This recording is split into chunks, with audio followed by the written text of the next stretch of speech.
Excuse me. I overheard you talking to a student out in the hall about something in Synastry. It sounded interesting. I thought I would ask you about it. Oh, sure. What's your name? My name is Carol. Nice to meet you, Carol. I'm Basil. Okay, without a doubt, the biggest topic in astrology is synastry. More people come to, write to, or call astrologers about relationships more than any other topic in life. This is because love is the most desired thing and most desired need that we have. Everything in life gets started and messed up when there is a lack of love. It starts in childhood with the parents. If the required love from the parents wasn't there, that is what starts the overcompensatory processes, defenses, etc. Okay. That sounds right to me. In all astrological studies regarding synastry, the focus is on the same things. For the most part, it is usually comparing the planets in one horoscope to the planets in another horoscope. At the end of the day, that means nothing. It is totally misleading. Oh really? Well, my ex-husband's Saturn was on my Sunday. I felt like I was in jail for 12 years. That is a coincidence. Here is the deal. The thing that is most important when two people get together, aside from the pledge of committing love, is how well the person has their issues and insecurities managed. Relationships end because issues are not managed, and because there is no real understanding in the beginning of the other person.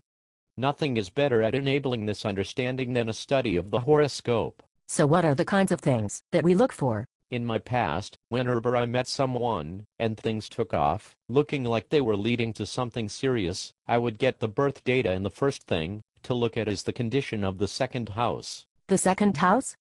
The second house? But that is money. We are talking about psychological dimensions here, not the material. Psychologically, the second house is self-worth. It is self-esteem. This is where you are going to find out about the issues, the things in people, that cause problems when they are not managed. Really? Can you give me an example? Picture this. A horoscope has Leo on the cusp of the second house. The sun is in Cancer on the ascendant. It is the focal point of a T-square, square to an opposition of Neptune to Jupiter. Jupiter rules the sixth house. Neptune rules the ninth house. Are you with me? Yes. I think so. The biggest part of this is the square to Neptune. Anytime Neptune is associated with the second house via a hard aspect, there is going to be an uncertainty of worth. This can be reflected in life in many ways, but the most typical is an underachieving. This includes relationships where a person selects someone who is safe, where there is no challenge, which isn't really love-based. Then as the relationship grows, they start to despise the things in the other person that were the very reason the relationship existed. At any rate, this is the signature of a person whose self-worth has been affected by something in the parental situation. Since Neptune is in the fourth, there was something in the formative stages of development that was not given to him specifically by one parent. This self-worth tension will affect the way he works with others and somehow relate to an interruption in the education. Damn. I mean, wow. It is really not possible to have a fulfilling relationship with someone who doesn't have their second house stuff managed, so it is of extreme importance in matters of synastry that an analysis of the second house of the horoscopes is given. That is where your trouble spots are, not in comparing planets in one horoscope to planets in the other. It really is common sense. It sure is. I know that in my past, I had been with men who turned out to be some real nutcases. I couldn't take it, and the relationship ended. And with some of them, the synastry was almost perfect. I always wondered about that. Yes. There is no way around it. I had a client who was in a very deep, very tempestuous long-distance relationship. He was driving close to 1,000 miles one way, once a month to maintain this relationship. The young lady that he was seeing had an Aries ascendant. The ruler, Mars, was retrograde in the second house. That is an indication of a delayed development of identity and points to self-worth experiences as the area of life that would make or break her. Mars was squared by Pluto, ruler of her eighth, which means the self-worth axis was on fire. She had a hair-trigger personality and had no belief in herself. My client couldn't even go to the supermarket for long without being accused of having had an affair with someone in the back of his car, or whatever. It was maddening. My client found himself trying to prove himself all the time. After a few years, the experience became so exhausting that the relationship ended. If I had a man care for me enough to drive 1,000 miles one way, I would paint the sky with happiness. Exactly. The second house is the most important place of analysis in synastry. You can also find these kinds of insecurities that get in the way of relationships when the horoscope has an Eastern or Northern Hemisphere emphasis. In an Eastern Hemisphere emphasis, there is going to be a tendency to be defensive and self-protective. The person has created a reason why within themselves, and this reason frequently gets in the way of relationship fulfillment.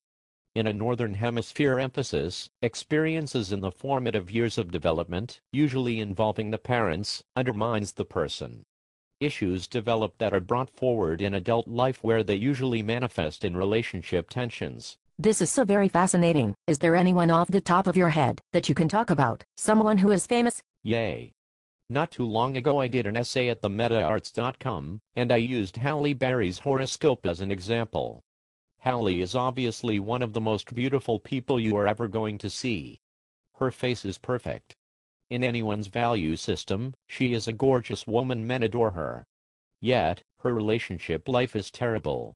She cannot keep a man. What is going on in her horoscope? She has Saturn retrograde in her second house. It is the only direct planet in the Eastern Hemisphere.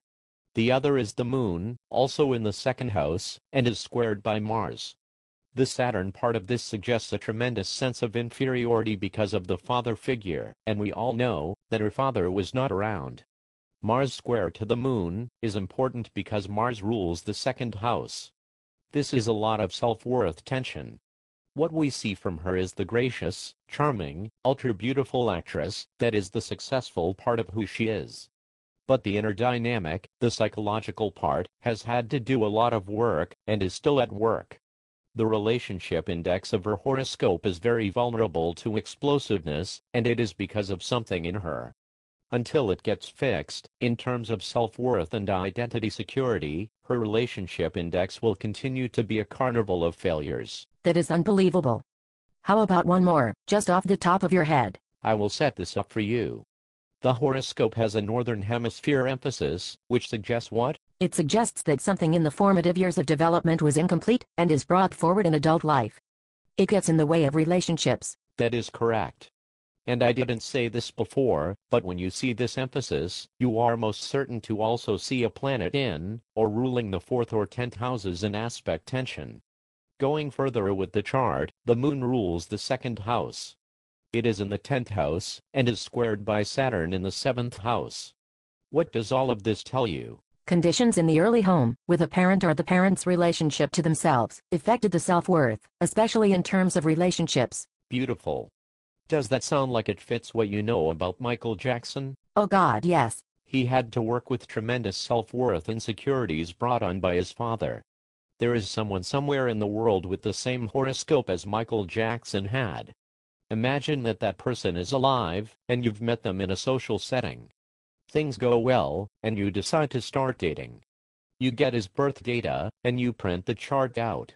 If you ignore the significance of the second house, the Northern Hemisphere emphasis and the rest, and instead go forward with a planet-to-planet chart comparison, look at what you would miss. Yes. I see your point. In just a few minutes, you have turned me around. Do you take students? Yes, I do. Send me an email. It is my first and last name at gmail.com. I would love to share in your learning experience. Thank you very much. It is my pleasure.